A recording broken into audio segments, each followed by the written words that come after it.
Hello, hello.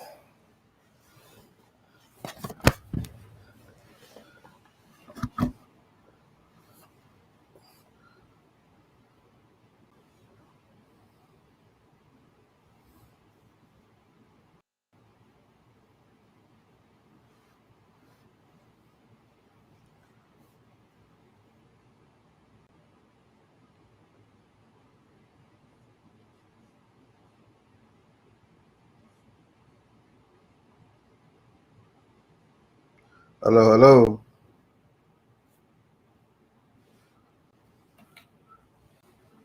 Can you hear me? You hear me? Yeah, there you go. There we go. Audio is on. Hold on, let me put my headphones in. We're getting ready to start. Getting ready to start.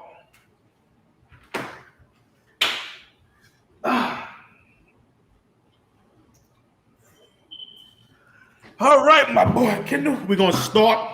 Of course, you know, with my boy with the Saints. We're gonna talk about my boy J Bull. Then we're gonna discuss a little bit of urban little dance off. Young girl dancing on him. Then we're gonna talk about John Gruden. You know, Gruden is big. You know, We'll end there. But yeah, let's start with the Saints. we got to start with the Saints. We're gonna talk about the Saints all day. That's 15 minutes. As this podcast going with. So let's get it live. Let the people here. I think they probably can hear us already. Let's go. Hold on. Let me see. Let me do a quick graphic. Let me mute.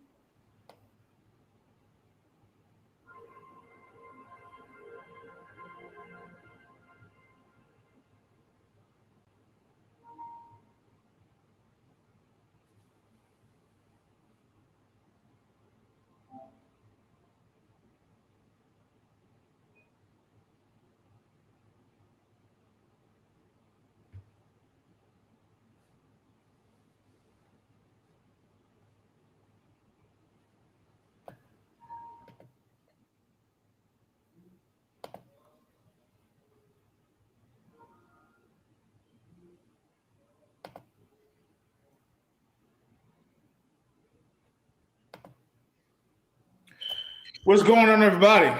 I'm one of your hosts, Lucas, and we thank you for joining another episode of Because Podcast. I have my other great host, Kendall Spears. Kendall, go ahead and greet the people right now. How you guys doing today? You know, we're gonna bring you all the relevant sports information. Give you the best Saints analysis and just make this a exciting conversation for you guys.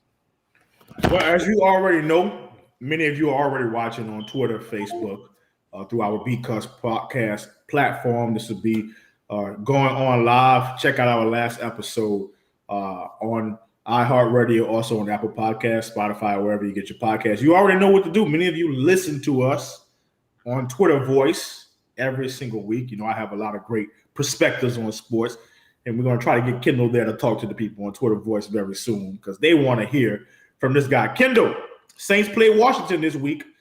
We lost to New York. We didn't talk about that because we were off for a couple of weeks. On my part, I had some other things that I had to do. We definitely tried to give the viewers as much time as we can. But let's go into this week with the Saints. I got a lot of questions I definitely want to ask you this week. The first question I want to ask you, going into the New York game, it was the Saints game to win. They demolished New York. And really was perfect on the defensive side of the ball. Where we started to see a lot of the mishaps was on the offensive side of the ball. We talked a little bit about 3 weeks about the wide receiver core. It just haven't been happening with them. I told you last week this was the weak link, a part of our offense. Our wide receivers not being able to get things going. Marquise Callaway not getting separation. Troutman, the tight end, not getting separation, missing passes. Lil Jordan Humphreys is injured, and all these things that keep on happening to the Saints. Two-part question. What is our offense going to need to do to get it done going to those later games, November and December?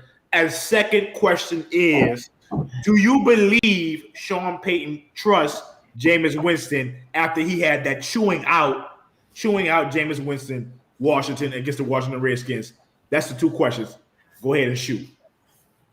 Well, I think that our offense, what it's going to need to go forward, um, we're going to need a heavy dose of Kamara. That's right. Um, we did not get much of Kamara in those first three games, and I think that really hindered the the way that we were able to play. Now we have a fairly decent O line. We got some pretty good players up front, and so we we have been able to run the ball previously, and it seems like we have not been wanting to really do that in these last couple games or so. We have not really been going for more of the run part of the game, and then focusing on that a little bit more, considering that that was something that uh, we were pretty good at. You remember the game last year? We ran the ball almost the whole game when Kamara had those 6 touchdowns, right? So we have this capability to be very physical up front, and we just have not been seeing that over the preseason. We had the preseason darling, Tony, the guy Tony, right? Tony Jones. That's right. We have not seen much of him since the first game. We haven't seen very much of him at all, or whoever is going to be the complementary running back to Alvin Kamara. And so I really think we have to kind of get back to a little more of the run game situation. And when we're back to more of a running team, everything else is going to open up because we already saw the last game just how spectacular Jameis Winston can be with a Of deep pass. course. Of course. We've all known that, but as a Saint, we were able to see it. And so, if we become more of a run team, those over the top passes will become more likely, and you can get 2 or 3 of those every game. And so that's what I want to see more of. I want to see more of Alvin Kamara running the ball more. Now, does Sean Payton trust James? That's a iffy. That's a kind of iffy situation there. I want to say yes, but up until the last game, he did not allow Jameis to play Jameis's game. The previous couple games, it's been all short, all underneath stuff, keeping it real tight. And so I believed, or I thought that this was going to be the week that Sean was going to open it up some, and I think he did open it up some. We had a couple good long plays. We had the Hail Mary play. You had Mm-hmm. the 72 yards to my boy, Deontay. so we Deontay had Harris. a couple really good long That's right. plays, That's which is right. not something that we've had in recent years. And That's right. so Um, I'm gonna go with yes. I think Sean does trust Jameis. Mm-hmm. Sean Yeah. is writing a decent play, a decent game. He's calling a good game for him because on that first interception, one that was all Jameis, right? If you look at it, Taysom Hill had the outside corner and about 7 or 8 yards before another defender. So if James would have just put it up some more and got it over that defender, that would have been a really great completion for Taysom Hill on that first interception. And so I think that was just kind of um, a bad throw by James. But that didn't stop the game plan. It didn't stop the play calls. We still got some good throws from Jameis after that, some deep down the field plays even after that. And so I think he does trust him. He's slowly taking the chains off and allowing Jameis to be who he is, to use up that big cannon of an arm that he has, and then hopefully we'll see more of that. Yeah. Let's just go to what was really going down. there's a lot of things I want to talk about. The key stat right here is red zone scoring percentage. The Saints are leading the league in red zone scoring percentage at close to 93%. Following that, San Francisco, Cincinnati, then Seattle at 76.92%. So when we're talking about scoring the ball, there's no problem with the Saints scoring the ball, especially in the red zone. Way better than what Breeze has been able to do. What I told you, this is going to be the topic of discussion today. We're talking about opening the floodgates. That's a Christian term. Open the floodgates of heaven. Sean Payton must let Jameis be Jameis, man. He cannot play this. That's not Jameis' style, man. Jameis is a guy that's going to air it over the top. The 72-yard over the Deontay Harris, Kendall, was effortless. Didn't even look like he cranked it back. He has the ability to put the ball on the money, or to put the ball in places where majority, I don't even think the top 10, there's only about maybe 3 quarterbacks that I think can do exactly what Jameis done with a deep ball. That's Aaron Rodgers and that's Russell Wilson. Those guys have the ability, and maybe even Josh Allen. We've seen a little bit of that. Whoa. I don't know about all that. Josh Allen, if you look at the game against the Chiefs, he was airing the thing out. I'm not saying that he has the ability to help. When you look at Russell Wilson, he has that moon ball. He throws it. Nobody can get to it besides DK. When you look at Aaron Rodgers, when he's always good, he's built a repertoire with Devontae Adams, many years with Randall Cobb. So we have been able to see what he has been able to do. But when we look at just the deep ball efficiency of what Jameis has been able to do, Sean Payton must open the floodgates for Jameis to play at his level. He has not did it. He does not have confidence in him like he had in Drew Brees. I know there's many people saying, well, Drew Brees and Sean Payton have been playing for over 14, close to 15 years together. They had built a repertoire. Drew Brees, when he came in, maybe Sean Payton didn't trust him. I went over to a couple of games in 2006 and 2007 to 2008.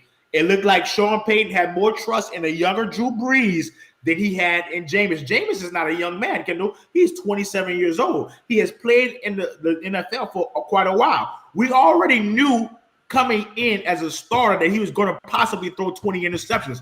Does that mean he cannot get to the playoffs? Of course he can get into the playoffs with 20 interceptions because Jameis have the ability to throw the deep ball effective. That's what Sean Payton is going to have to do with him. Let him be him. He's not Drew Brees. He's not a check down receiver. He's going to have to give him the room to even.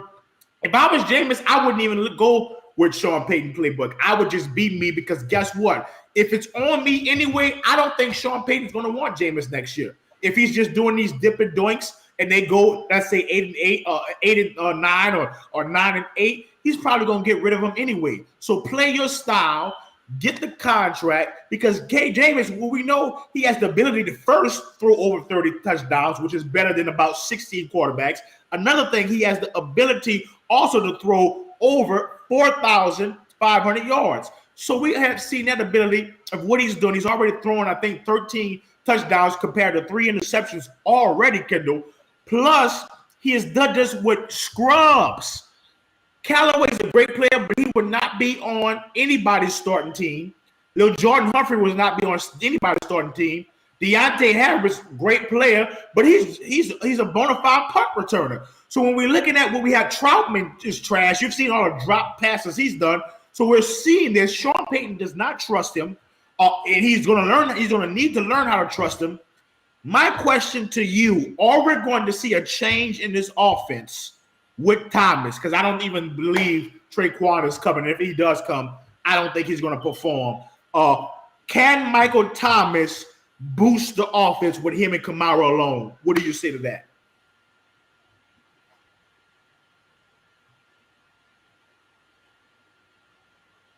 Kendall, are you there? I'm sorry, say that one more time. I say, can Mike Thomas coming after the bye, can him and Kamara alone be the major boost to this offense? We can't talk about Traquan. We don't even know if he's going to come or if he's going to be effective. Can Mike Thomas and Kamara get it done for the team? Oh, yeah. Now, once Mike Thomas comes back, the game is changing. Oh, wow. Our offense is going to be completely different. It's going to completely open up. I was upset over the summer when I saw we had that early buy. Right.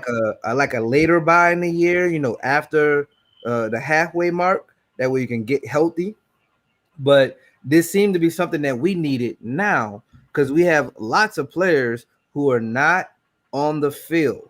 And so the first and foremost is Mike Thomas. He is going to be the one that will open this offense up. It will give Jameis somebody that he can key in on. And then once you have Mike Thomas, that just opens up more of the other players. Now there's somebody that people have to key in on. Now Callaway is no longer going against other teams' number one cornerbacks. And so, yes, I think once you get Mike Thomas back, everything is different. Everything opens up. Now you got a number one wide receiver, somebody who can go up and make plays happen. Slant boy unstoppable, bro. I think you're going to also see a different type of Michael Thomas as well. I think he had to do that for Drew Brees. I think you're going to start seeing those intermediate routes, 15, 20-yard, 25-yard routes by Michael Thomas. I never thought that he was not incapable of doing this. I think you're going to see a new reinvented Mike Thomas. Kamara showed up in a big way against this Washington game. He was a Kamara that I want him to be. Yeah, the last game for sure. Yeah, and so we're going to need him to do that. We're going to need him to. I believe going to Seattle with a Russell Wilson, who's not going to be playing because he's hurt. Thomas coming in after the bye, week 7, going in and playing Seattle on the 25th is going to rejuvenate this offense and make sure that the Saints are going to be able to position themselves. I don't think they'll be able to be the number one team in the NFC South just because of the mistakes that they've already made. And beating Tampa Bay twice is going to be, I won't say impossible, but improbable. Do you believe that the Saints, with Thomas, with Kamara, with the defense that you've seen, have the ability to beat Tampa Bay twice? To beat Tampa Bay twice? Well, what you've seen with Tampa Bay. That's going to be hard to beat them twice, but I do think that we can take one. I think we can get one. I think we can make that happen and be competitive. I also don't think we're going to probably win this division this year. Wow. Yeah, I'm not sure because we just have not looked dominant enough. That loss to the Giants was troubling. That was not something that you are meant to do. That is a team that you're supposed to walk over, and the fact that you actually didn't walk over but lost is kind of troubling and worrisome. So I do think we can make the playoffs as a wild card team, but I'm not sure if we're going to be able to actually win the division. I think that's a good perspective. Yeah, we're already 0-1 against Carolina, and so we've got Tampa, and we've got Carolina, we got us, and so we look at Tampa, Carolina, the Saints. I believe I'm missing. What is it? Atlanta, the Falcons, which are just abysmal. We can beat them. We can beat them twice. I think if we play Carolina again, we have the ability to beat them. What I've seen it against Sam Darnold, when we get most of our firepower, I think we're going to be able to slaughter them. Tampa Bay definitely is a team that has a lot of firepower. We're seeing Brady another year in that Tampa system. And with Bruce Arians, what his system is, Kendall. We always talk about it. No risk it, no biscuit. And so he's got Tampa Bay. He's got Tom Brady just slinging that thing. And I don't even think Tom Brady with his arm has diminished at all because he is slinging that football all across that field, especially the Antonio Brown, Godwin, and all those players alike. Another thing I want to go into. We talked about, Kendall, a little bit a couple of weeks ago about defense for the Saints. The Saints were going to have to create splashes on the defensive side of the ball to create wins and create turnovers for to create points. Well, we started to see that in week one. We started seeing that also in week two. We started seeing the diminish against the New York game that I thought they should have won. And also in Washington, we started seeing some sacks and some things against Heineke that was really good.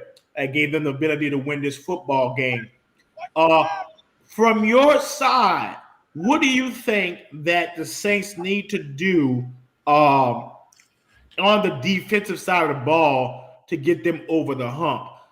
To me, I still believe that the safety play and secondary play is still a weak link. Yes, we know we got Lattimore, but besides him, Gardner Johnson is still holding every play.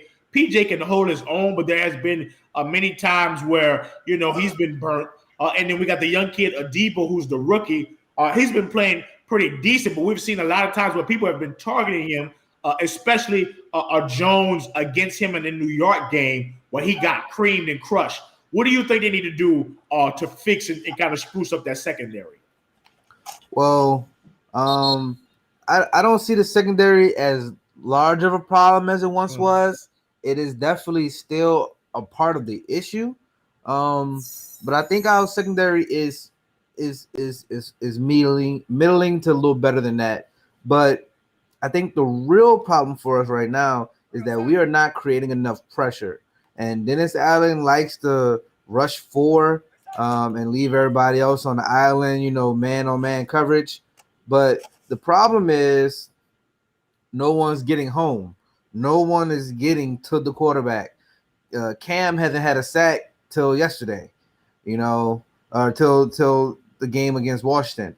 And so it's been a hard struggle, I think, to get to the quarterback. And so I really think that is going to be what hinders us the most, because you got decent linebackers, you got some solid cornerbacks. You got Lattimore, who is a 2-time, 3-time Pro Bowler.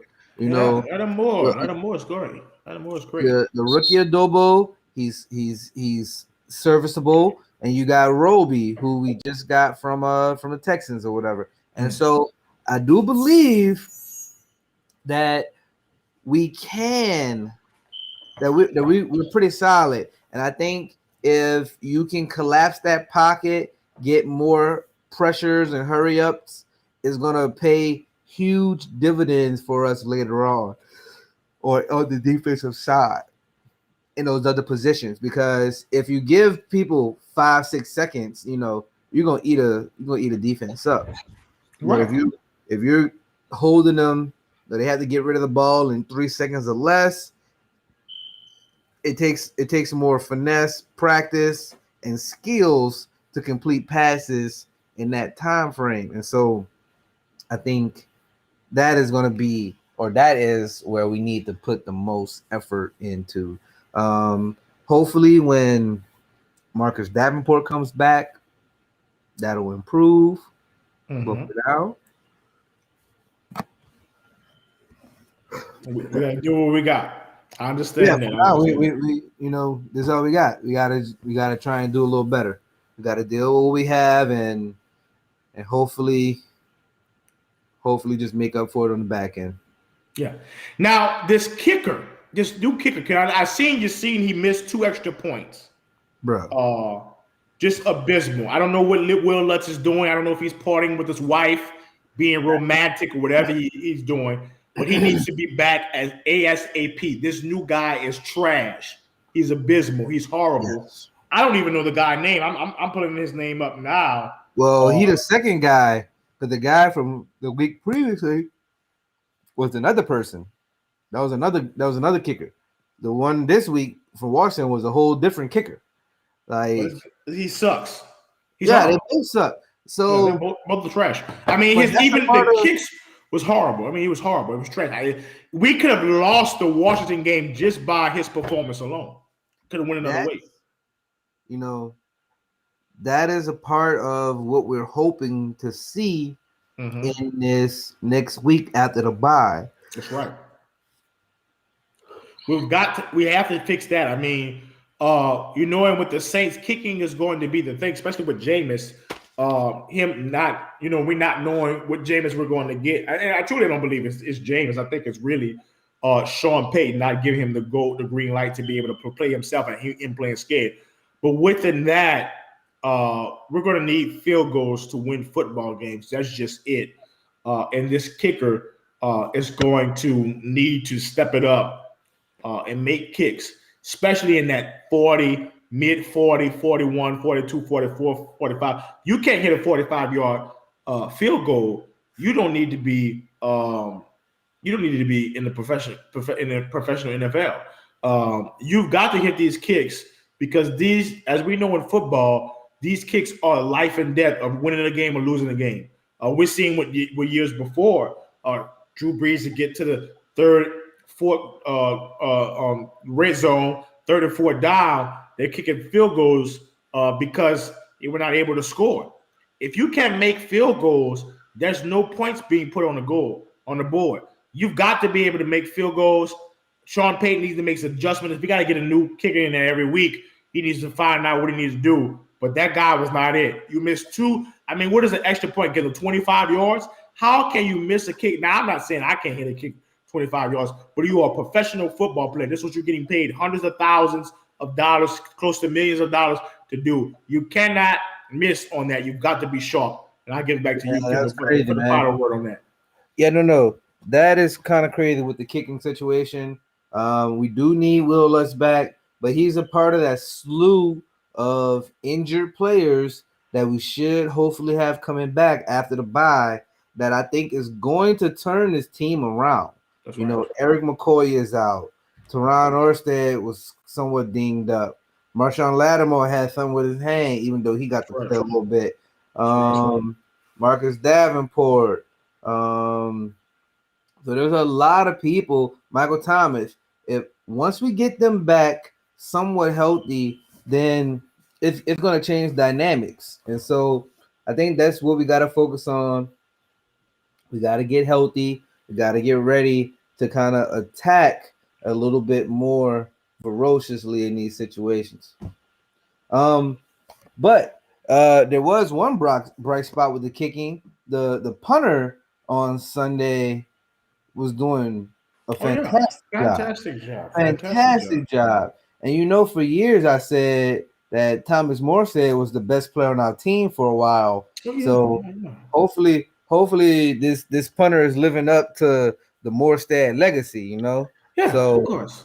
So he did have 2 punts within the 10, which is one that was in two or the 3 yard line. It was phenomenal. Yeah. So that was a bright spot in the kicking game. And if he can consistently pin teams deep, he's going to allow our defenses to catch up and do well. Yeah. Well, Kendall, we're at the 30-minute mark. We got to talk about a new topic. It was explosive a couple of weeks. The first time I heard this story, I was in the gym. And we're going to call this series, I think you're going to like this, Grind on Me, the Urban Meyer dilemma. It's been trending on Twitter, woke up on Twitter. First Take has been going on this. Many people have been talking about this. Urban Meyer has got a video out, Kendall, social media video out of him getting, I don't know if it was a grind or whatever, back that thing up, twerk, white girl style, or whatever this was, on him, shown a couple of weeks ago at a bar. 2 things I want to talk about. First of all, Kendall, he did not leave with the team. He went back home by himself with this young lady. Second of all, the first thing he said, this was a family friend. Kendall, do family friends grind on people like this? What is your take on this situation and the whole dilemma of Urban Meyer with this dancing young girl? I'm guessing she's in the young 20s. What do you got to say about a man who's a coach, professional football coach, who's telling his team, you've got to always keep your image professional, sharp, and polished, and he's get caught in a situation like this. What do you think? Well, I think Urban Meyer forgot he lives in a social media Oh age, wow, and everybody has cameras for all situations. that's So if right. you out in public like that, somebody's gonna see you. People know who you are, man. That's right. You're a somewhat famous man, so I think he was a little naive in this situation to Mm-hmm. believe that he was going to be able to keep something like this under wraps, even if he's not doing anything with this young lady. The optics are bad. The optics are Um, horrible.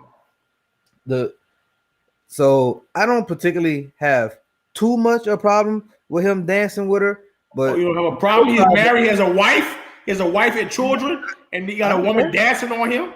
I don't care. I Oh don't care my what they got to God. do. What they got to America do with cares, us? Kendall. What America they got to cares. do with He us? is a family man, a Look, man. God-fearing Look. man, a man Don't who is telling his teammates and players, this is how you're supposed to conduct yourself as a mhm, professional.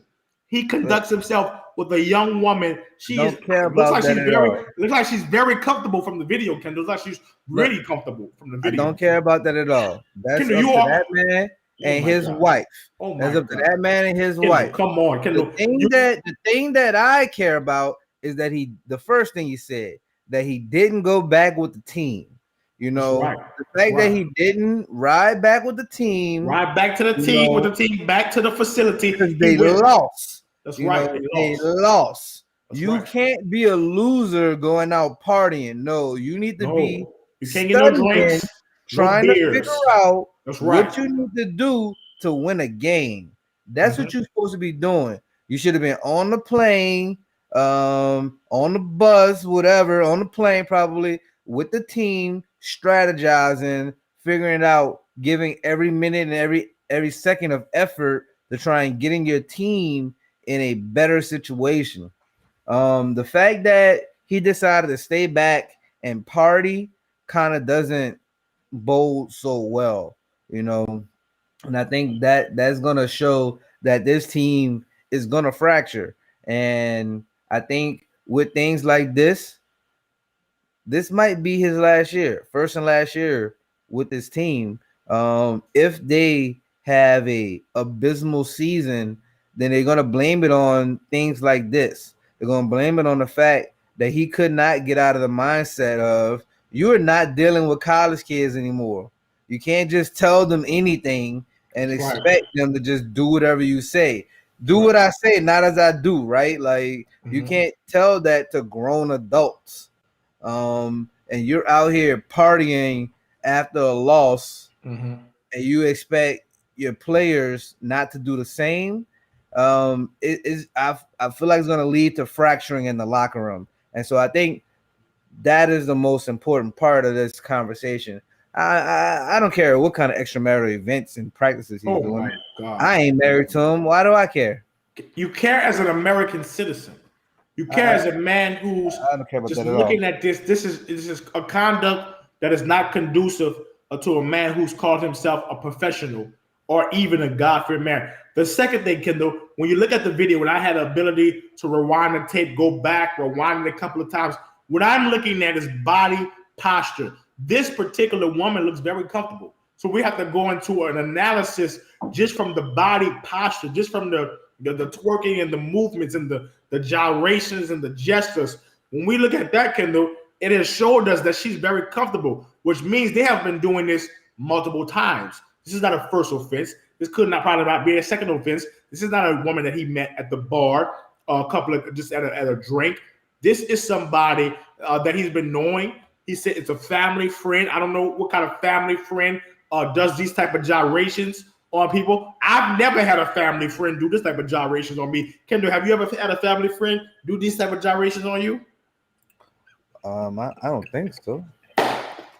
That's hilarious. But I'm just saying is no family friend would do that. Your family friends are not. You're not going to a bar with a family friend doing these things. So Urban Meyer, I think he needs to be suspended. Tell you the truth, 4 to 5 weeks suspension at the least, just because it's just misconduct. You know, if you're telling players that they're going to get suspended, yeah, Ezekiel Elliott was suspended for misconduct. A whole load of other players were suspended for misconduct. Are there exceptions to coaches? You know, Sean Payton, Bounty Gate. Was he particularly in Bounty Gate? No. His coaches were. He was suspended for most of the season.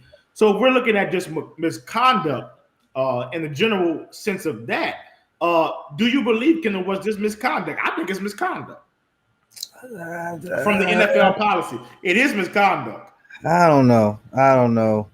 So It's a little grayer to me than that, coaches but could just go out with any woman he's married and just go and have a good time. Huh? We just do everything, just go have a good time. Just get grind on every night, huh? That's what we doing. We getting grind on every night. That's up to that man. Kendall, this is a professional coach. He has a image to display. This is a professional coach. This ain't high school. He can't get grind on. Every man want to get grind on, but they can't do it. Not when you got a wife and children. I don't see what they got to do with football.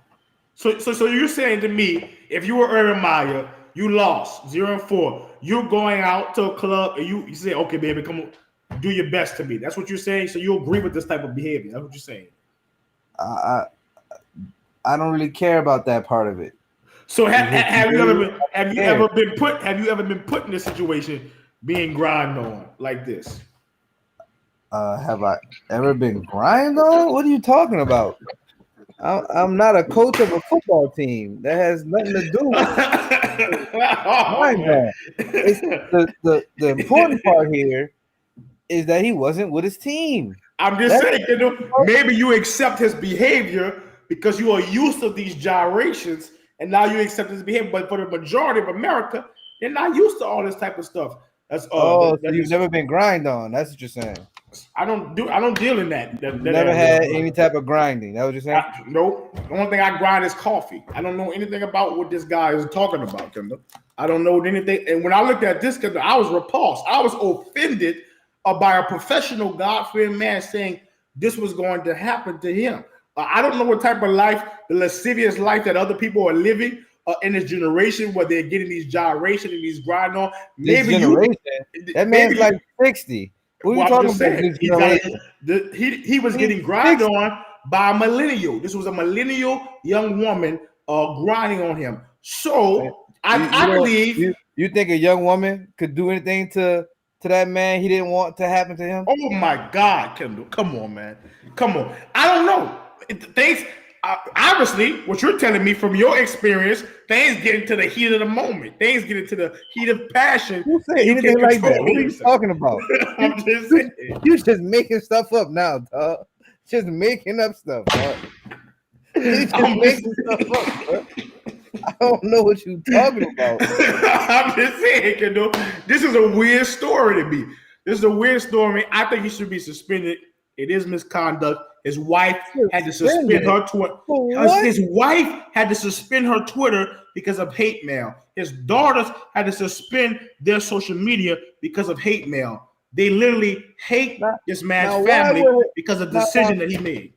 Now, why would his wife be getting hate mail? What sense does that make?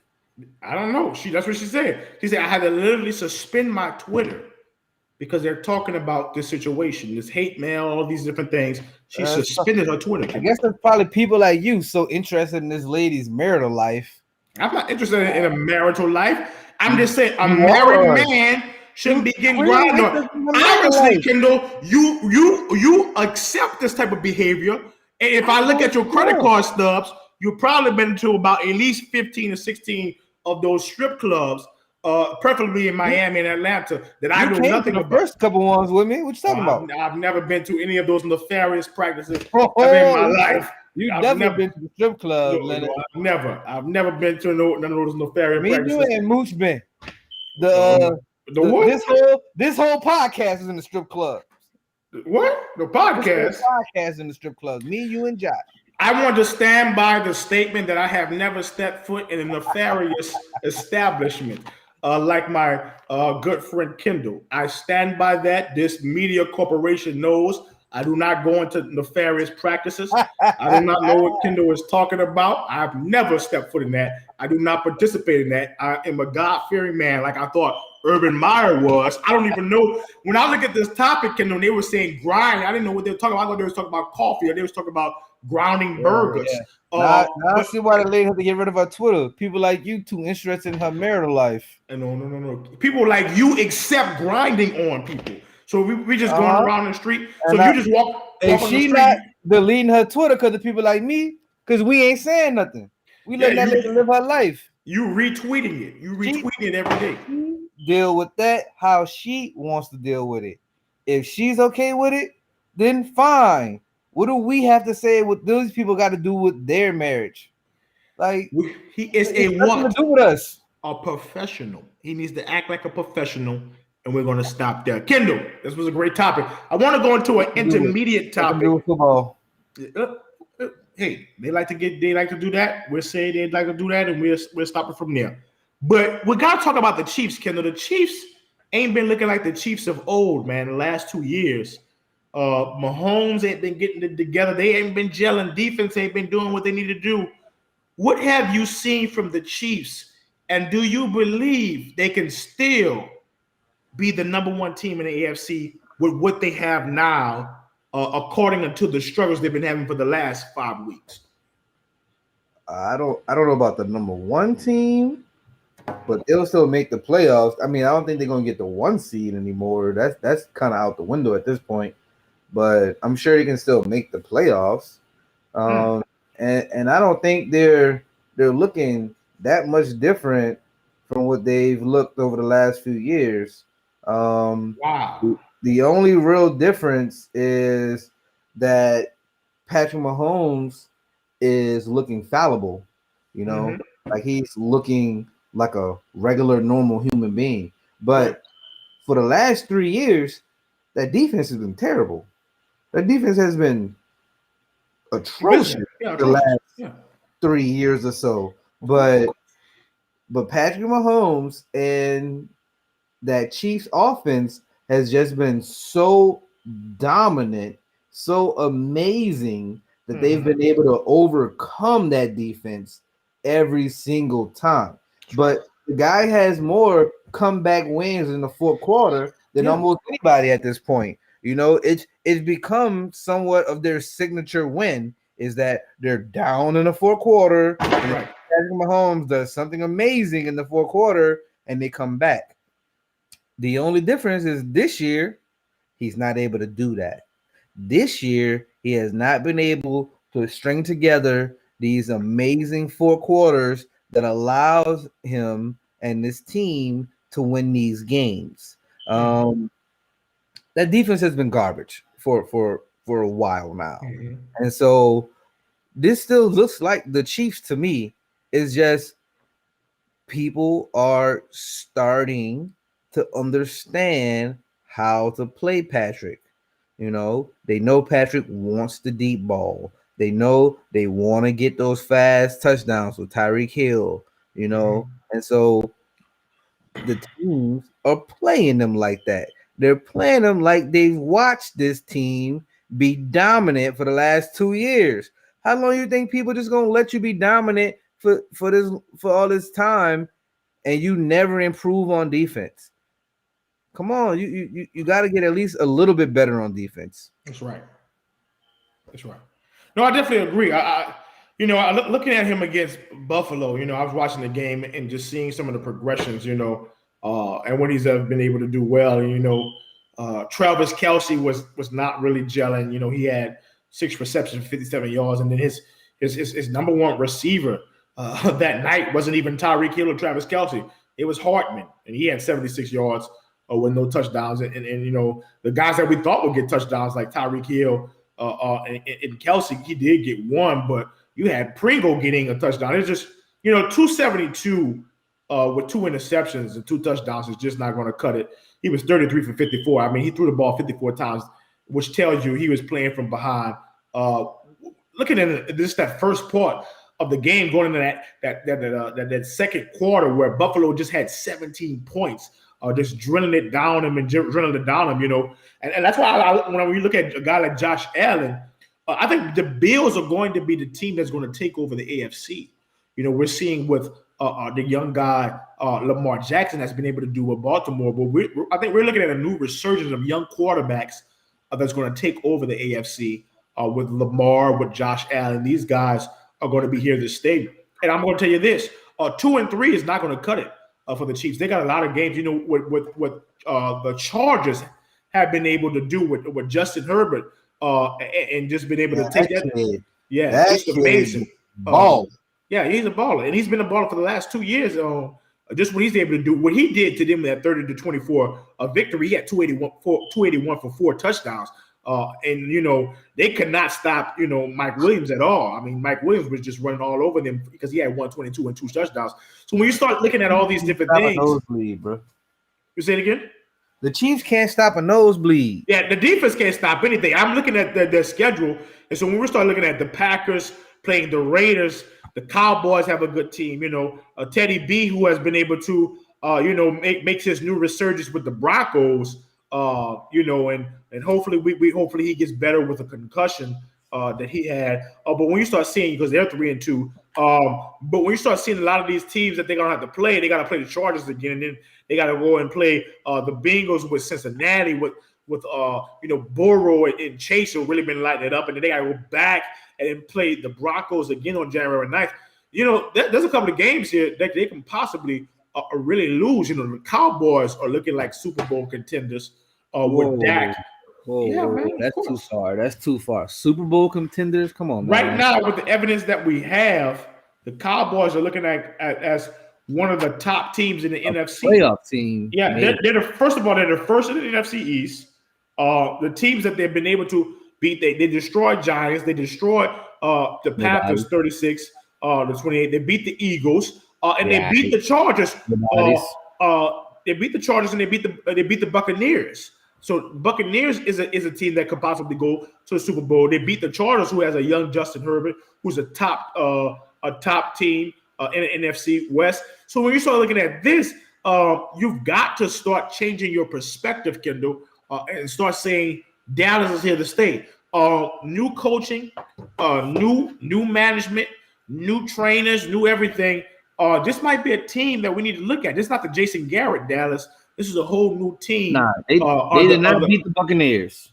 They did not beat the Buccaneers. They lost to the Buccaneers. That was the first game of the year. They lost to the Buccaneers. They lost to the Buccaneers. Oh, you're saying they lost? Like, you saying they lost to the Buccaneers? Yeah, they lost to the Buccaneers 29-31. Yes, I forgot. Yes, they lost, but it was a close game. They beat the Chargers. They beat the Chargers. That's correct. They beat the Panthers. That's right. And they beat the Eagles. Now, we know the Giants are garbage. So that win, nothing. The Eagles are also going to be garbage this year. So that win, another nothing. Those are 2 division games. We already said that they were going to win their divisions. So I'm not worried about those games. What was going to tell us if the Cowboys are actually good is in 3 weeks when they play the Broncos, then they play the Falcons, then they play the Chiefs, and then they play the Raiders, then they play us. That stretch right there is going to let you know if this team is good. And I think they'll end up 2-2 in that stretch. I think they'll lose to us and the Chiefs and could potentially lose to the Raiders. So they've had a somewhat easy schedule. The one good win that I give them is the Chargers. They played them hard, they played them good, and they beat that team. So I can give him that win. The Panthers is also an okay win, but we're still not 100% sure what the Panthers are going to be. That's right. And so Sam Darnold has been up and down. So we'll see about that. But Super Bowl is way too far, dog. That's way too far. Of course. I mean, the playoffs is the playoffs. I'm talking about contender. I'm not saying they're going to go to Super Bowl. I say contender. They have the when you look at the tangibles of a team and what they have been able to put, just their resume. We can only go by for the last 5 weeks, Kendall. And when we can go by for the last 5 weeks, I believe, we may be disagreeing. I think Dallas is here to stay. I can't see it. Yeah, Dak is playing great. Zeke hasn't been on. He's got Gallup who's injured, but you got your boy CeeDee Lamb, which is a phenomenal guy from Oklahoma, and then you also have the prolific Cooper, Amari Cooper, that's been playing very well. And so when Look, you put all those, they got good talent, but they always have good talent. They yes, always of have course, talent. of course. That's beside the point. It can they take that talent and actually utilize it to victories? That's been their problem. That's been their problem since they drafted Dak Prescott and Ezekiel Elliott. They've had talent that entire time, but they cannot materialize it into playoff victories. And I don't see that happening this year. I don't think they can. I don't think they can beat the Packers in the playoffs. I don't think they can beat the Bucks in the playoffs. I think if Seattle get Russell Wilson back, they can't beat Seattle in the playoffs. Hmm. So I don't think they can beat the Cardinals. How good Wow. that team has been looking, and so they're the best team in the worst division in football. Good job. That's it.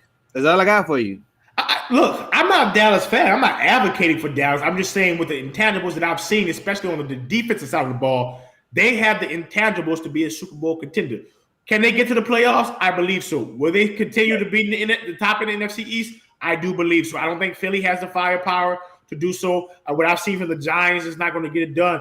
And so when I'm looking at these teams, I believe they have everything that they need with the structure that has been in place to get the job done with Dak Prescott, Ezekiel Elliott, Mari Cooper, and CeeDee Lamb, and all those guys alike. They have the infrastructure in place to win games. And when we're talking about in this stretch, if they don't get injured, if Dak plays well, we're going to see a team that's going to be in the playoffs, possibly even getting the bye just from the infrastructure. The bye ain't no way they're gonna be the number one team. I think they have the ability to be the number two. Tampa Bay than them. There is no number two bye. So it's Only only the one bye number this one year. team. Yeah, only the 17 number one games. team get a bye. Okay. Now, Okay. now, so let's have a real conversation. Let's have a real discussion here. It was a discussion. Who are your MVP candidates right now? Oh man, come on. You got to look at really, what's going on in the NFL today, and when you look at just some of the guys, just from the weeks that we got, you could easily say that Lamar Jackson, for what he did last night, and from the other weeks and beating the Chiefs and getting over the hump, is probably one of the number one players that's going to be an MVP candidate. We can also say from the proficiency of what Tom Brady has been doing, as he's been doing year over year, 7 Super Bowls or what have you, and then also just performing on just another high level. He can do it. But when you start looking at two guys that I really want that we talked about, but two guys that we need to talk about, the guy from Arizona, you really got to think about Kendall looking at Kyler Murray and Yeah. what he's able to do. And a lot of people really don't give him his just due. When you start looking at just his passer rating over the last couple of games against San Francisco, he definitely had just a little bit of a gyps for 239 and 1 touchdown. But when you start seeing just the passer rating against Tennessee, what he did against Tennessee, 289 for 4. In Minnesota, he threw for 400. You're starting to see that he has the ability to start winning football games. I'm not going to say we're seeing those big 400 or 500 yard games, but he's already thrown for 10 touchdowns with 4 interceptions. So 1,512. He's 6 in passing yards right now. 71% of completions. That's what I want to go to right there. Get those 71% of completions, and they're 5-0, not having lost a game yet. I think right now, who's leading the conversation right now? I would go with Kyler Murray, then Lamar Jackson, Josh Allen, and then we would even have to look at either Justin Herbert and then Dak as my number 5. I would have to go with those guys right now. They're, to me, are playing the best football for us quarterback play. What do you say about that? All right. So for me, you pretty close. You got a lot of the same people here, but I gotta go. First and foremost, Murray. What this kid has been doing has been amazing. Being 5-0 with the number of touchdowns he has, to the interception ratio, and everyone knows they're not running the ball. They are going to air it out, and so that everyone knows that, and you can't stop him. You just can't. Then um, then you have who I think is actually. I'm gonna wait for a second. I don't know if I would put Tom Brady up there. I think I might replace him with my boy Derrick Henry, who gonna probably rush for about 2,500 yards this season. And I know people don't want to give running backs the MVP apparently, but the guy has been running. He is just consistent. Like it's just crazy. Other than that, let's see. Who's else? And then who I think is legitimately the MVP right now, Lamar Jackson. Phenomenal player. This guy is the entire team. The entire team. I'm not gonna say he's the best QB out there right now. That's not what I want to say. But there is just nobody who is more of the team, the full team package than he is. He is mostly their run game. You saw they had some record that they didn't break yesterday because they didn't get 100 yards, but they almost broke a record yesterday. If they would have got 100 rushing yards, they would have broke the record for consecutive games with 100 yards. But he is the run game. And then last night you got to see he can pass it out. He can air it out. And we saw in this MVP year that he aired it out. He had more touchdowns than almost anybody, except like one or two people, while still running for almost 1,000 yards. And so a guy like this who can potentially throw for 3,000 yards, run for another 1,000 yards, and still win 10, 11, 12 games.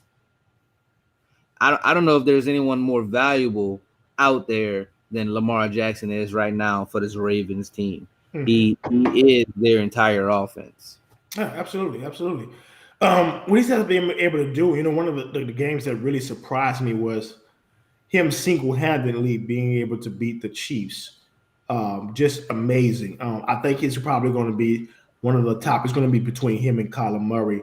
But what he can do, a lot of people don't really talk about the 21, 22 miles per hour of just speed that he's able to run.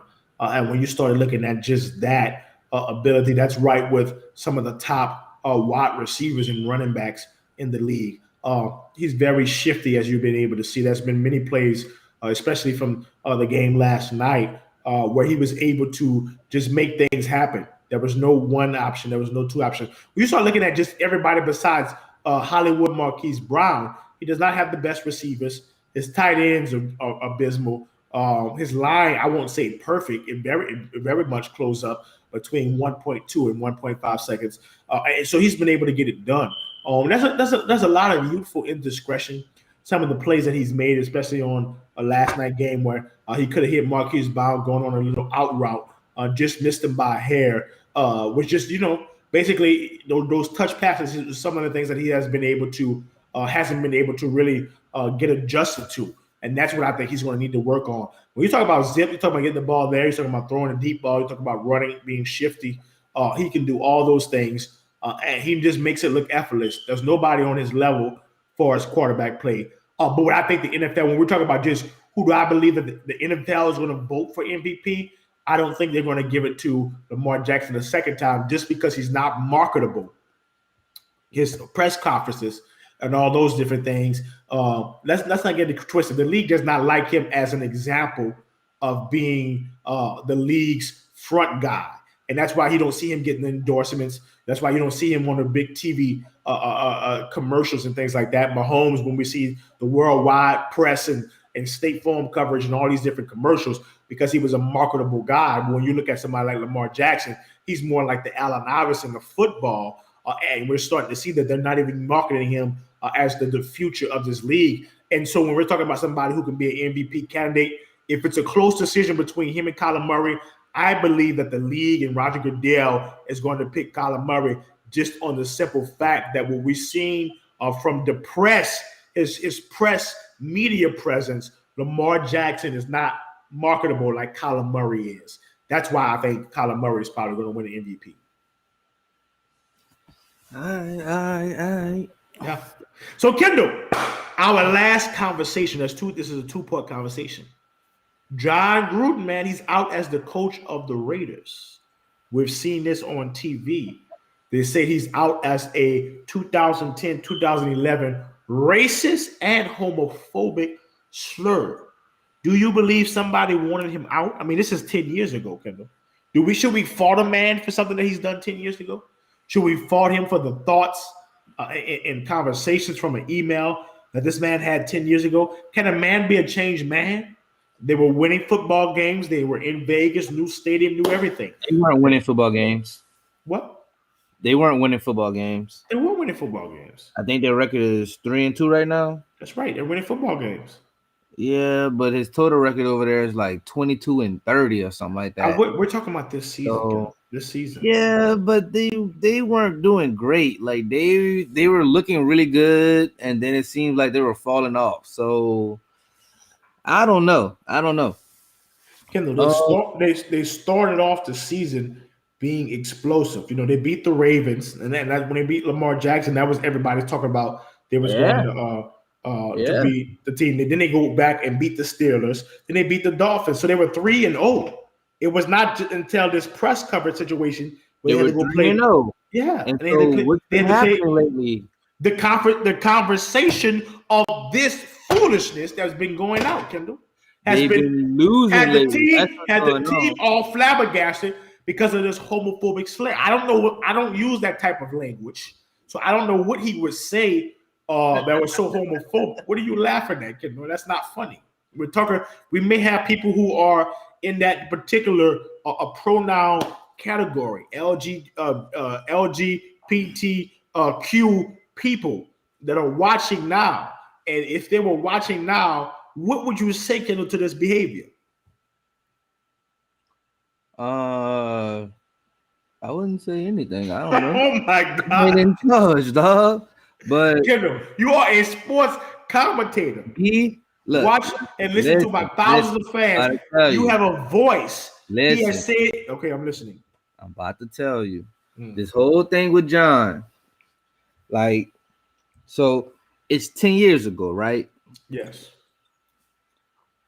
That's hard, man. 10 years ago, you know, what's the statute of limitations on racism and bigotry, right? Right. He could have been changed, man. He's in Vegas now. A lot of those, what you call those things, adult entertainers is out there, Kendall.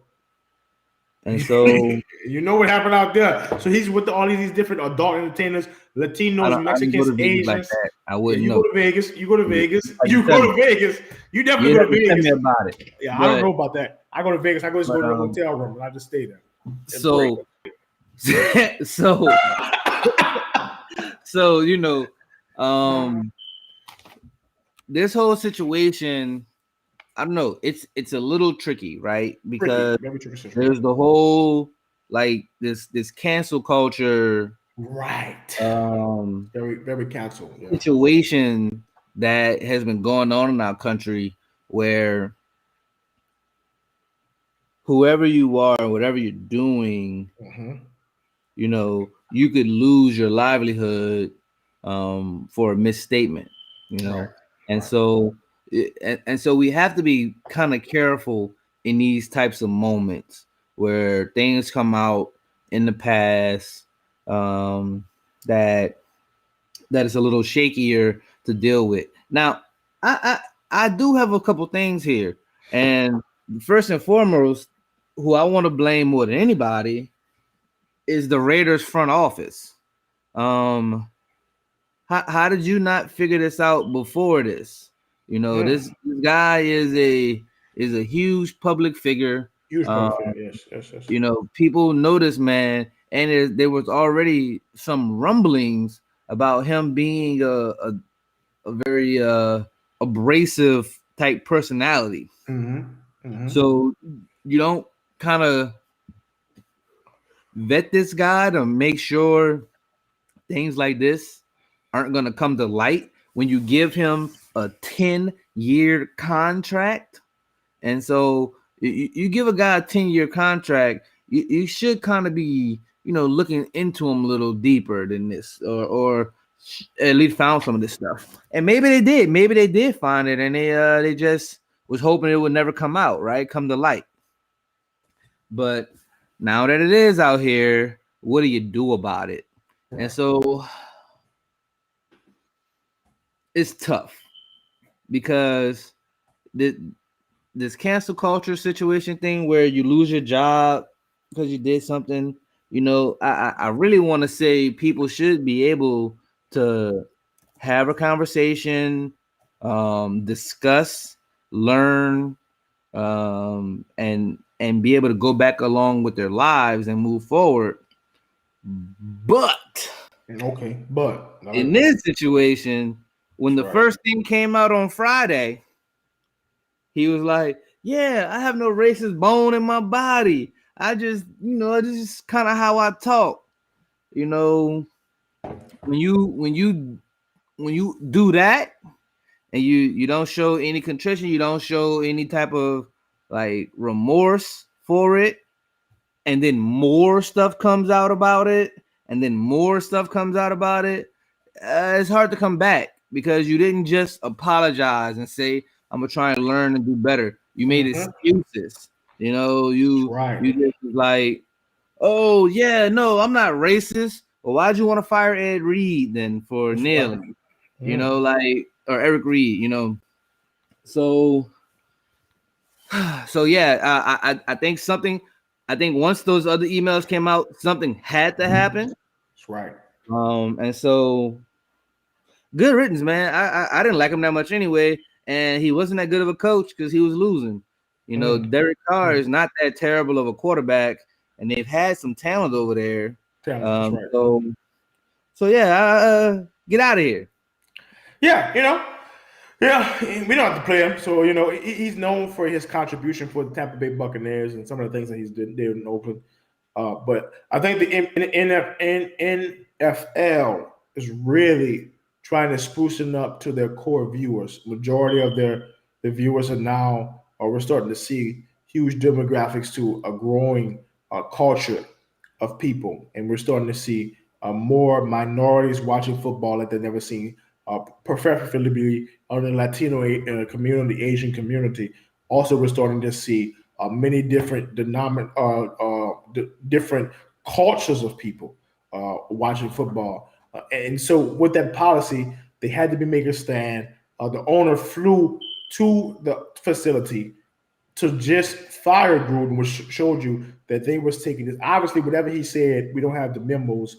Whatever he said was truly offensive. I don't believe that but obviously, I believe, Kendall, that the executive office had corresponding information of his character and adjacent to some of the old memos and maybe some of the things that he has done as a football coach, and that's the reason why he's out. He's out now. There's nothing they can do about it now. He's gone, and they're going to have to move accordingly. Kendall, this is a topic that you love. I know you're going to love this. Oh wait, there is one more thing I want to add to that. Yeah, add to it. How much money? How much of that 10-year contract does he get to keep? How much does he get to keep? Well, he's probably going to get. He's probably going to get most of what he's got for the last couple of years. Then did he really lose anything? Wait, for the last years? Yeah, he got that money already. But I think when you're fired, we're talking about Gruden here. When you're fired, you're not going to get any of that money back. They could have possibly made a He didn't severance get package fired. with him. But we won't know those details until. But if you're fired indefinitely, you don't get any more entitlements. He didn't get To fired. He did get He fired. resigned. He resigned. No. They say he's out. He's fired. He didn't Yeah, resign. but he resigned. He didn't get fired. He resigned. And so Yes, correct. He did resign, and that's a so that little means different. yeah. So it's possibly that he's going to get if he's resigned, he's possibly going to get a severance package. You're correct. And so I'm just curious as how much of that money he gets to keep. Because if he gets to keep over 50% of what's left owed to him, then I mean, what really happened to him? He just get free money and don't have to go to work now? Well, that's the way the boys with the big bucks do it, Kendall. This works all throughout all corporations. When you are the CEO, there's something called severance pay. When you are a big time contributor, to your organization, you get paid the big bucks even to leave, and that's just what it is. He's Yeah, out. but He's gone. if you run your business into the ground and then leave, should you still get paid? Like he didn't run the Hey, business into the ground, but he basically blew this all up now. Like he well, I is mean, he's responsible saying that he didn't do for this anything. action. This was a situation of an email and a memo that was correspondingly 10 to 11 years ago. So he said, I didn't do anything. No, I'm a changed man. Well, I'm Biggie, living you got different. to remember, like you were saying, you got to be a professional. You That's got to correct. be a professional. You want to Correct. be a leader of men, you got to be a professional. It's And correct. you sending these kind of emails to like the official Washington Redskins email accounts. Like that's wild. That's out of pocket. Well, You he's a doing this very macho guy, very on the dominant work computer. guy. He's really one of those macho male type of guys. Really got to show his physical prowess and his physique and things like that. So he probably thought he was bigger than God. Thought he was bigger than everybody, and he's been humbled real quick. And in the next 3-5 years, you know how the NFL is. They have a very quick mindset with these type of things. So they might forget it. He might be hiring another football team in the next 3 to 5 years. So you never Nah, know. I don't Football. think nobody else gonna hire him. He's And done for football is this. very forgiving. You look at Ray Rice, you look at Josh Gordon. Football is very forgiving when we deal with some of the big events. Even when we deal with Ben Roethlisberger, definitely a horrible situation, but they were able to get past that. So I think Gruden may be, if he wants to, maybe in the next 3 to 5 years, after the whole internal audit investigation from the NFL is found out, I think you'll be able to see him probably coaching even as an assistant, maybe possibly again for the NFL, just because the NFL really, when you talk about all they do is window dressing, they really don't want to put any type of effort in fixing the situation. What can we do? How can we do the most minimal of work so we can continue with the season? So we can continue. I thought the NFL did the worst with the COVID protocol. I think the NBA I thought the NBA did better. Everybody in the NFL was getting COVID. They're still getting COVID just because there's no protocol for them. And so knowing the NFL, I don't trust them in anything doing protocol. They're definitely going to sweep this under the rug. And he could possibly be coaching. But I want to go to, Kendall, is this big story here. Weed in the NBA, Kendall. The NBA has suspended its its policy on marijuana, and guys won't be getting these routine checkups. They extended the suspension of random testing for this year. Players may be able to smoke up however they like, Kendall. A guy could be smoking as much weed as he want. I mean, I don't know about the measurements of weed. I've never smoked weed, but for the guys smoking, I don't know as much weed as Snoop Dogg around here. They can go smoke as much weed as they like and go play a professional basketball game. What do you say about that? Yeah, about time. Like Oh my God! So new you people. enjoy this behavior? Because as you're saying, so you're used to this type of behavior. That's what you're saying? Nah, what I'm saying is I am free for people doing whatever they want to do in their Oh, off time. wait, no, I'm an that's American. correct. I believe in freedom. And as long as you weren't doing anything to harm anybody else, you do what you want. And No. so weed doesn't affect your play. It's Yes, it not a does. performance enhancing drug. It's a performance enhancing drug. Does alcohol affect your play? Is Yes, of alcohol a course. performance enhancing drug? Yes, of course. People can drink in the NBA. So No, they what's the problem? cannot. You cannot be an alcoholic and perform. You can drink. You cannot be an alcoholic and perform in the NBA. You can no. You can't. No. You cannot be an alcoholic or drunk and perform in the NBA. You can drink. So we're just gonna blaze up. So that's saying now we can do cocaine and perform. You've been able to do cocaine. Oh my God! So you're saying that we be able to do cocaine? I can take You've been doing cocaine. Hold on. I can take opioids. I can take OxyContin before the game and perform. Is it a performance enhancing drug? No. So who cares? What is this? You know about all these new styles of weed? What is it called? What is that stuff? I was reading on an article in a newspaper. I got Dream Sickle and what is the other stuff that this big time strands of this type of stuff. What is this other one that everybody smoking these days? Weed is not a performance enhancing drug. It alters your perception on how you see things, and you can be paranoid on people hollering and cheering, and you paranoid from smoking. Okay, but how is that going to help you play basketball better? It's not going to help you play basketball better. All right, so what's the point? Who cares if it doesn't affect your basketball game? If it's not making, I'm shooting a three. If it's not giving you a competitive advantage, I'm doing all these different things because I'm paranoid about this new strand of weed they got. Okay, that's going to make them play worse, right? What? So you saying it's going to make them play worse? There's new stuff. There's new stuff that they got out of here. It's going to make them play worse. It's a mind-altering stimulant. So you're saying it's going to make them play worse? Kendall, you know about these new flavors of. So you're saying it's going to make them play worse? Yes or no? Yes. Yes. Okay. It's going to make them play worse. Who cares? You know about the Acapulco Gold. You know about that trash that these people be smoking. You know about the sour diesel and the Afghan and the Clearly, you know about all this. You know about all that. You know about so you thought that a person could get up and have 20 ounces of the Cincinnati Ellsberg and smoke that flavor of the Cincinnati Ellsberg weed and be able to perform in a basketball event. Now they could drink, they could smoke the bubble. What is that? The Kush, the Granddaddy Kush, and all these different things, and then they're gonna go ahead and perform. That's what you're saying, Kendall? I'm saying. Tell me what you're saying. People are adults, and they are free to relax and to do recreation as they please. Wow. It is not a performance enhancing drug, so who cares?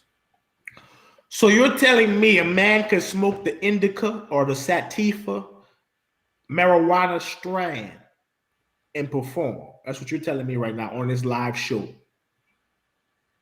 Bruh, it ain't gonna make them play better. Oh, that's right. It's not gonna make them. So why did they need to take it? If it ain't gonna make them play better, why did they blazing up this performance enhancements?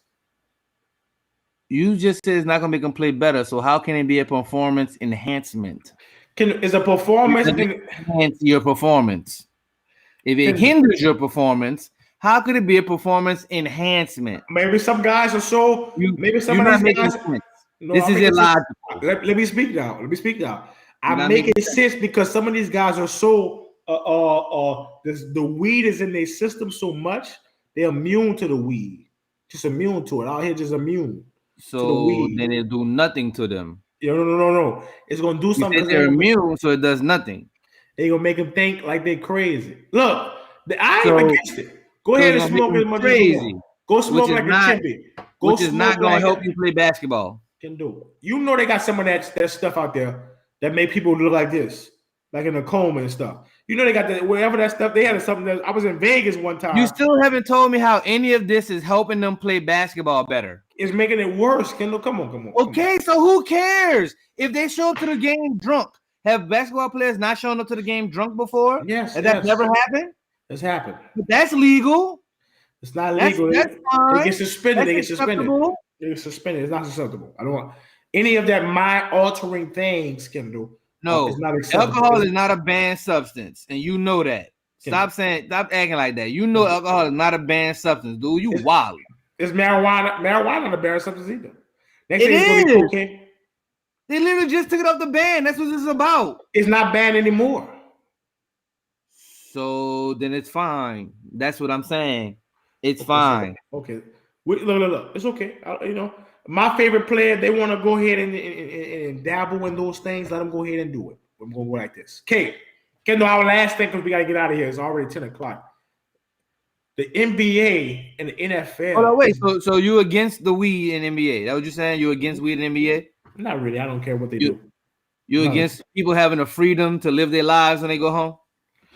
I'm against people smoking that new potent weed. And you know that new potent weed that they got? I'm against them smoking that because that makes them just go crazy. Now, whatever the weed that makes them not go get paranoid, they can smoke as much of that as they want. I don't know the names of these things. So you want to control people's substances? Correct. I want them. Yes, I want to control their substance because they're performing. I'm the one who paying ticket sales. I'm not with that. I'm about freedom. I'm paying their salary so they can go play basketball. I'm getting season tickets to go see the Pelicans. I don't want to see Zion Williamson weed up. I don't want to see him on the indica or the sativa or the Bubba Kush or whatever that stuff that they're smoking. I don't want to see him on the G Diesel, whatever this trash that people got out of here. I don't know what Dude, this you know a stuff lot is. of names, huh? What? You know a What? lot of marijuana names, huh? No. I don't know a lot of that stuff name. I had to Oh, you study this. It named was about in the 10 to 15. all I know is the I ain't even Acapulco heard of Gold, these things. the Blue Dream, and the what do you call that? Get you. That's even more. The 16 LA now. Confidential, and the Maui Wowie, and all that trash, 15, and the Northern Lights, and 18, the Super Silver Haze, and all these trash, 20. Golden Goat, Northern Lights, and the You very Pineapple Fruity familiar, huh? Pebbles, and You very all these. familiar with this. I'm not. I am. You know why I'm familiar? Because you got to fight these things. In order to know these things, you have to fight it. And I fight it every day. You know what I'm saying? You like these things. I know you got a bunch of Acapulco Gold. Look, if somebody's a police officer in Louisiana, Kendall probably got Acapulco Gold in his house. You need to go check for the Acapulco. What is that?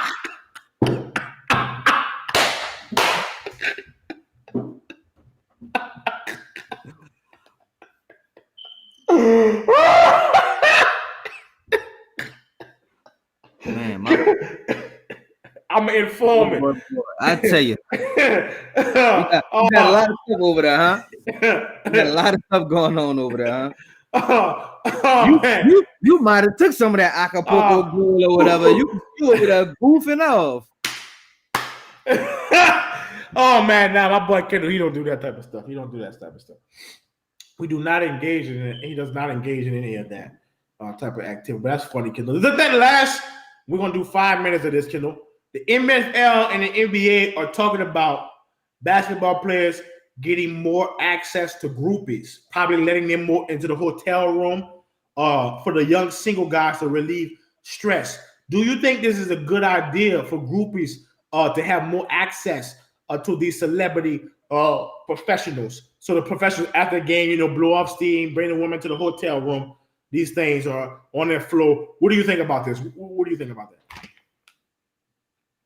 What, bro? What are you talking about, dog? What are you talking about? More access to groupies. Are you saying that the NFL and NBA is starting a prostitution ring? Is that what you're saying right here? No, what you're saying? You're saying the NFL and NBA is about to start whoring out young ladies to their players.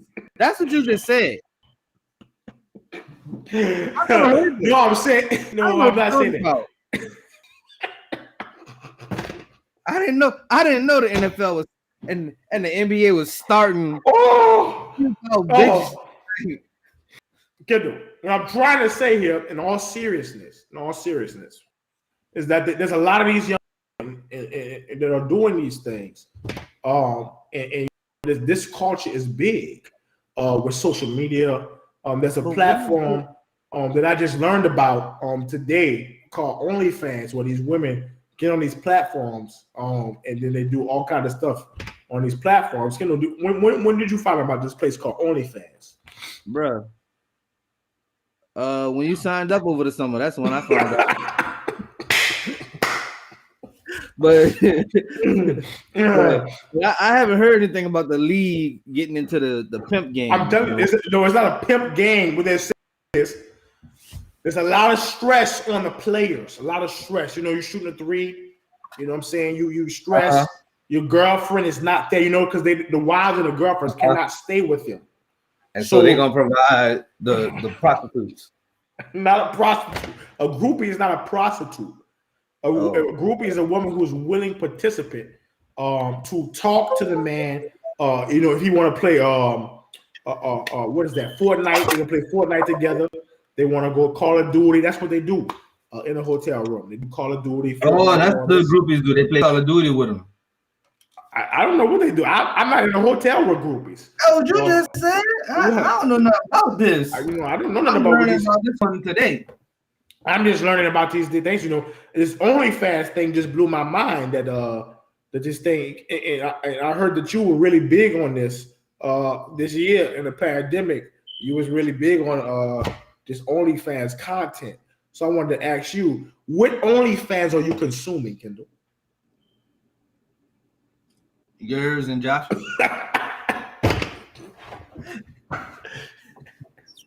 That's it. I'm just saying, man. Look, we're gonna continue with this story. More access for the group. Do you believe? Because if you was put in this situation, you're in the NBA, you're a young man, 19 years old, you're out. Let's say you're in LA, Chicago, you're playing professional basketball. Would you want more access to groupies? I don't understand. Yes, you do want. So you're saying yes on this show. You want more access to groupies. I don't know what you're talking about. I think as a young man, you can get your own ladies. You don't need the league to go and procure them for you.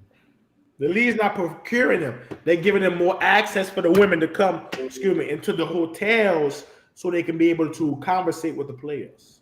Are you talking about for this COVID situation? Yes, this year. And they're just allowing more people to come to the hotels? Correct. There was not. Who comes to the hotels, Kendall? Your friend ain't coming to the hotel. Friends and family? Women come to the hotel. Kendall. Ain't nobody family members. They Friends and family? No. You know that. You know groupies. Come on. Back in your day, Kendall. You know when you was out there in Panama City and all these things. What were you doing out there? I was at church and choir practice in Panama City Beach. Spring break 2013, 2012. Choir practice. Where you was at? I don't know where I was. I was never never there. I never been to Panama City a day in my life. You never been out there? I never been out there. No, I never been there. I told my people, I said I would never go there because that's just never been there. They ain't got no pictures of me there, nothing there. I don't know. I just got pictures of you there though. You was definitely there. I got videos of you there. You know, you was there. But you know what I'm saying? This is a story that we're gonna be on, Kendall. We're gonna stay on top of this, the access to the groupies, because the people need to know about this. Kendall, it's been a pleasure speaking with you today. We're gonna close out today. We'll be back probably again on Thursday, and then on Monday, I'll give you all the sports information. Kendall, close us out. What is the last thing you want to say to the people?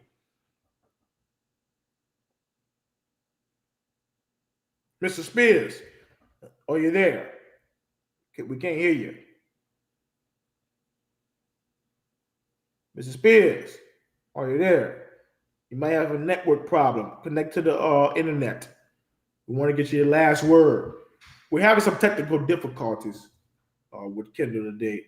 So what we're going to do is we're going to close out. He's probably going to try to get us back on. Let's see if we can get him back on. Get his graphics back on. Let's see here. We try to get Kendall back on. He's probably gonna try to connect soon. But this is a great podcast. See you guys again on Thursday. Don't forget to check us out every week on our Twitter page, on our Facebook page. Many of you listen. You can check us out. We subscribe right now. It's over 7,000 people are on Twitter Voice, and so we thank you for joining with us every week. You guys joining with us, and you guys definitely make this show what it is every week. So we're going to sign off for now. We're going to see you guys on Thursday. Don't forget to subscribe to all our channels, to all our mediums on Because Podcast. All right.